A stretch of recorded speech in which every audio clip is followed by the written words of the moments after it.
तब जाके मैंने पूरा टैंक फुल करवाया इसका फिर से, मतलब करीबन 100-150 किलोमीटर चलने के बाद में। अब आपको आइडिया लग रहा होगा कि मुझे किस लेवल का माइलेज मिला है, लेकिन यहाँ पर नहीं बताने जा रहा हूँ माइलेज, क्योंकि ये जो गाड़ी है।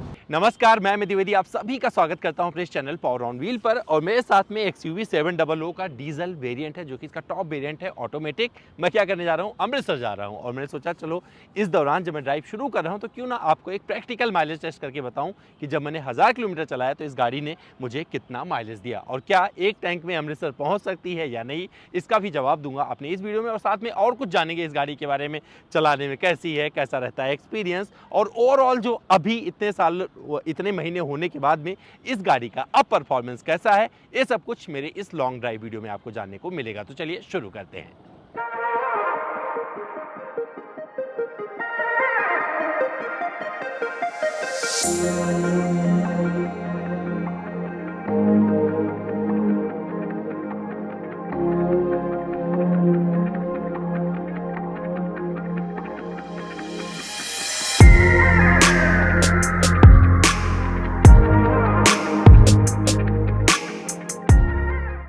तो भैया फाइनली जब मौका मिला मुझे ना कि एक माइलेज टेस्ट इसका किया जाए जिसमें 1000 किलोमीटर ड्राइव किया जाए गाड़ी को, तो मैंने उसे मिस नहीं किया, क्योंकि हम अपनी फैमिली के साथ पूरा गए थे भैया अमृतसर घूमने। तो वहाँ पर मैंने इस गाड़ी को एक्सप्लोर ही नहीं किया, बल्कि एक माइलेज टेस्ट भी किया। और मुझे लगता है जो मैंने पहले वाला माइलेज टेस्ट किया था डीजल के साथ में, वो अनजस्टिफाइड नहीं था। मैंने उस टाइम भी बोला था कि भैया डिपेंड करता है आप गाड़ी कैसे चलाते हो। तो अगर आप गाज़ियाबाद से निकल रहे हो तो मान के चलो आपकी गाड़ी बहुत कम मूवमेंट ऐसा आएगा जब 100 की स्पीड को पार करेगी, और 120 करेगी सिर्फ ईस्टर्न पेरीफेरल जो है वहाँ पर, जब आप कनेक्ट हो रहे होगे चंडीगढ़ दिल्ली हाईवे पर। उसके पहले आप जितना जीना है 70-80 किलोमीटर उतना जी लो, इसके बाद में आपको मौका नहीं मिलने वाला है। तो मैंने जब वहाँ से गाड़ी लेके चलना शुरू किया तो सबसे पहले डीजल डलवा लिया, क्योंकि मुझे पता था 490 किलोमीटर के आसपास का सफ़र है जो मैं तय करने वाला था इस गाड़ी से। और जिसका डीजल इंजन है 2.2 लीटर का जो डीजल इंजन है, उससे मैं जानना चाह रहा था कि एग्जैक्टली अगर आप लंबी ड्राइव पर जाते हो तो ये गाड़ी कितना माइलेज दे सकती है। मैं भी जानना चाहता था क्या एक टैंक में ये चंडीगढ़ पहुंच जाएगी, लेकिन इसने तो कुछ और ही कर दिखाया है, वो आपको बताऊंगा वीडियो के लास्ट में। बट जो मैंने एक्सपीरियंस किया वो बताता हूँ, क्योंकि लॉन्ग टर्म या लॉन्ग ड्राइव एक्सपीरियंस भी शेयर करना आपसे ज़रूरी है इस गाड़ी के साथ में। वो आप इंतज़ार भी कर रहे थे, मुझे पता है XUV 700 के साथ मैंने कोई लॉन्ग ड्राइव वाला वीडियो नहीं बनाया था। तो 1000 किलोमीटर काफ़ी होते हैं अगर अपना लॉन्ग ड्राइव एक्सपीरियंस आप किसी गाड़ी के साथ शेयर करना चाहते हैं, तो वही मैं आपसे साझा करने जा रहा हूँ। तो भैया शुरू करते हैं। तो सबसे पहले आप जान लीजिए 120 किलोमीटर की रफ्तार। तो 120 किलोमीटर की रफ्तार कहाँ भरी मैंने, ईस्टर्न पेरीफेरल पर, और वहाँ पर बहुत ही स्टेबल रहती है गाड़ी। इसके सारे फंक्शन जब मैंने ड्राइव करना शुरू किया था तो ये गाड़ी मतलब क्या किसी ने मुझे दी कि चलाइए भैया इसको चला के देखिए, महिंद्रा ने नहीं दी है गाड़ी। तो मैं आपको बता दूँ, क्लियर कर दूँ, ये गाड़ी किसी और ने दी है। तो जिनको लगता है महिंद्रा ने गाड़ी दी है ना, तो ऐसा कुछ नहीं है। और इसे 1600 किलोमीटर के आसपास अंकित था इसके ओडोमीटर पर, और मुझे पता था कि अब मैं लेके जा रहा हूँ तो 1000 किलोमीटर तो होना ही होना है। तो 1000 किलोमीटर मैंने क्या किया वही आपको बताता हूँ। तो जब शुरू किया ईस्टर्न पेरीफेरल से, तो वहाँ पर अच्छा टाइम मिल गया जहाँ पर मैंने 120 भी किया गाड़ी को। और वहाँ पर अच्छी चीज़ क्या लगी कि मैं देखना चाहता था कि क्या सच में इसका जो इन्होंने ADAS का फीचर दिया हुआ है, एडाप्टिव क्रूज कंट्रोल, लेन की असिस्ट जो काम करता है, क्योंकि ये कैंसिल नहीं होता। बहुत सारे लोगों के मैंने रील्स वगैरह देख रखे थे जो मिसयूज़ कर रहे हैं गाड़ी का। तो ये गाड़ी सच में कैंसिल ही नहीं होती है, अपने आप लेन फॉलो करते हुए आगे बढ़ती रहती है, ब्रेक करती रहती है, बस अपना लगा के आप छोड़ दो। पर सेफ नहीं है किसी कंडीशन में अगर कुछ चीज़ें ना समझ में आई, क्योंकि ये ऑटोमेटिक या ऑटो पायलट वाली कार तो है नहीं अभी, उस लेवल तक तो टेस्ला भी डेवलप नहीं हो पाई है। तो इतना ज़्यादा भरोसा नहीं कर सकते हो, क्योंकि जो सामने वाली लाइनें होती हैं उसी को देख कर चलती है। तो मैंने जो टेस्ट किया बड़ी देर तक देखा कि भैया स्टीयरिंग पकड़ने की ज़रूरत नहीं है।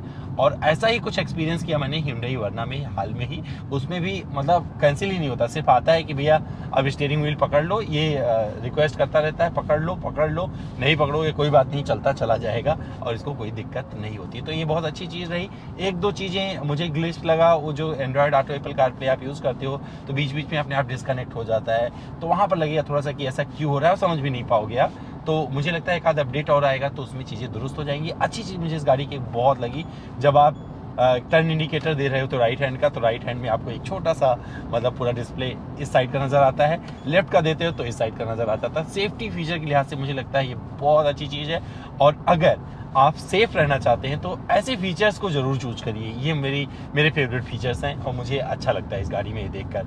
कैमरे की क्वालिटी लाजवाब है। जब आप कहीं खास करके जब अमृतसर में मैं था तो अमृतसर के शहर में ड्राइव किया और इसके बाद में मैं लेके निकला इस गाड़ी को। जब मैं पहुंचा वाघा बॉर्डर, वहाँ पे मैंने पूरा परेड अटेंड किया। तो वहाँ से जब पार्किंग करने का वक्त आया तो देखा कि बड़े आराम से मैं पार्क कर पा रहा था, क्योंकि विजिबिलिटी दिन में भी अच्छी मिल जाती है, रात में भी मिल जाती है। और रात में जो इसका लाइट का प्रवाह है मुझे सच में बहुत अच्छा लगता है इस एक्सयूवी में, और वो मुझे मतलब खुश कर देता है। अब आप सोच रहे हो कि माइलेज टेस्ट करने जा रहा हूँ, इन सब बातों का जिक्र क्यों कर रहा हूँ, क्योंकि आपको जानना चाहिए कि भैया जिस गाड़ी के साथ मैंने बहुत सारे वीडियोस किए थे उसे जब मैंने लॉन्ग ड्राइव में चलाया है, 1000 किलोमीटर एक बार में ही किया, तो मेरा एक्सपीरियंस कैसा रहा। और ये आपको 100% हेल्प करने वाला है जब आप 28-30 लाख रुपए खर्च कर रहे होंगे किसी गाड़ी के लिए। ये डीजल है, आपको बता दो डीजल ऑटोमेटिक है, टॉप वेरिएंट है इसका, पैनोरामिक सनरूफ आता है। जब मैं लकी रहा कि मुझे ऐसा मौसम पूरे रास्ते मिला तो मैंने इस पैनोरामिक सनरूफ को खोल दिया था और एंजॉय करते हुए आगे बढ़ रहा। साउंड क्वालिटी बहुत लाजवाब लगती है इस गाड़ी की। सस्पेंशन मुझे लगता है कि अच्छा है, बट जब एक्सट्रीम कंडीशन आता है, जैसे कहीं से बहुत ज़्यादा होता है, तो लगता है कि थोड़ा सा ना ज़्यादा खटखट करती है गाड़ी। बट अच्छा है, मतलब ट्यूनिंग अच्छी है। जब आप बेल पेव्ड रोड पर रहते हो तो कोई दिक्कत नहीं हो। जब तक कि तगड़ा स्पीड ब्रेकर नहीं आता है ना, तब तक गाड़ी को कुछ दिखा नहीं पाता है, क्योंकि ये अपनी रफ्तार से कुछ भी करने को तैयार रहती है। रफ्तार कुछ भी भर सकती है, लेकिन मैं रफ्तार का ज़्यादा जिक्र इसलिए नहीं कर सकता हूँ कि जो अथॉरिटीज़ हैं, जो नियम बनाए गए हैं, जो रेगुलेशंस हैं, उसको मैं तोड़ता नहीं हूँ। तो जब आप वहाँ से चलोगे गाज़ियाबाद से तो 120 किलोमीटर की रफ्तार आप भरने को पा जाओगे ईस्टर्न पेरीफेरल पर। इसके बाद में सिर्फ 80 की रफ्तार भरोगे आप दिल्ली चंडीगढ़ वाले हाईवे पे।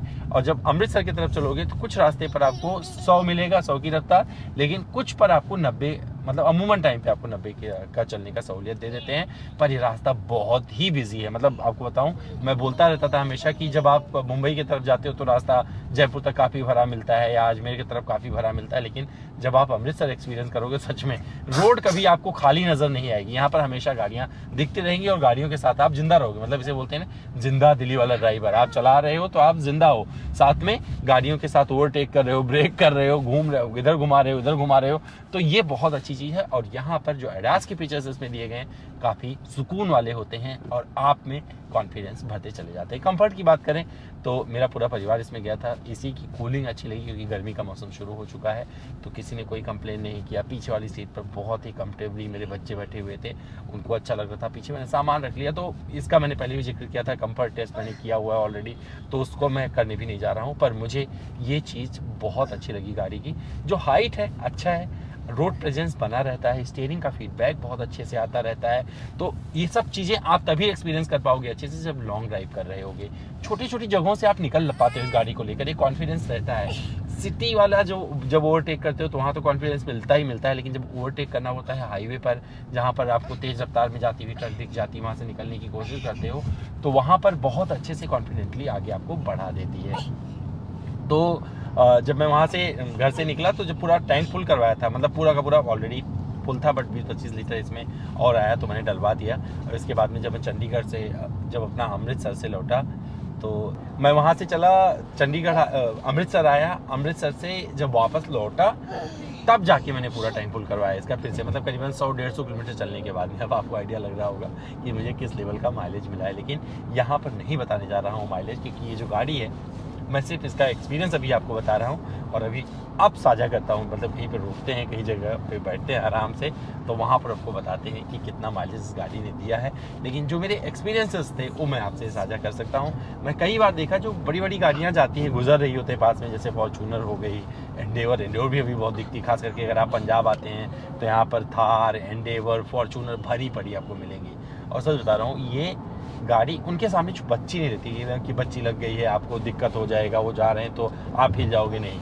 आप पूरी तरीके से रोड पर चिपके रहते हो। खास करके जब लेन चेंज करना होता है तो आप और कट कर रहे होते हो, मतलब जहाँ पर आपको कॉर्नरिंग करनी है, तो ये बहुत अच्छे से, मतलब खुशी खुशी आपको पार करवाती है कॉर्नर। हाई स्पीड कॉर्नरिंग बोले तो गलत नहीं होगा, तो ये बहुत अच्छे तरीके से आपको आगे बढ़ाती रहती है। केबिन इंसुलेशन का भी बात करना ज़रूरी है, क्योंकि डीजल गाड़ी है और हमेशा डीजल में क्या होता है, हमिंग साउंड मिलता है, चीज़ें मिलती हैं, शिफ्टिंग, क्योंकि इसमें 6 स्पीड का ऑटोमेटिक गियर बॉक्स लगा है।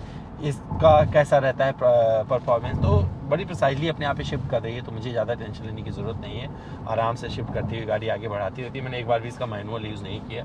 मैंने कहा कि चलो अभी अच्छे से अपना एक काम कर रही है तो चलो चलेगा, कोई इशू नहीं है। विजिबिलिटी बहुत अलग बनी रहती है और ये पूरा मतलब इतनी बड़ी गाड़ी चला रहे हो लेकिन लगेगा जैसे कहीं पे भी आप इसे पार्क कर सकते हो, कहीं से आगे निकल सकते हो, तो कोई डर वाली बात वहाँ पर नहीं बचती है। तो मेरा ये ओवरऑल एक्सपीरियंस था इस गाड़ी के साथ में। और चलो थोड़ा सा आगे बढ़ते हैं और फिर बताते हैं आपको क्या माइलेज मुझे मिला है, क्योंकि मैं इसमें डीजल भरवा चुका हूँ और सिर्फ अपना एक्सपीरियंस आपसे साझा कर रहा था और अब मैं बताऊँगा आपको कि मुझे क्या माइलेज मिला है।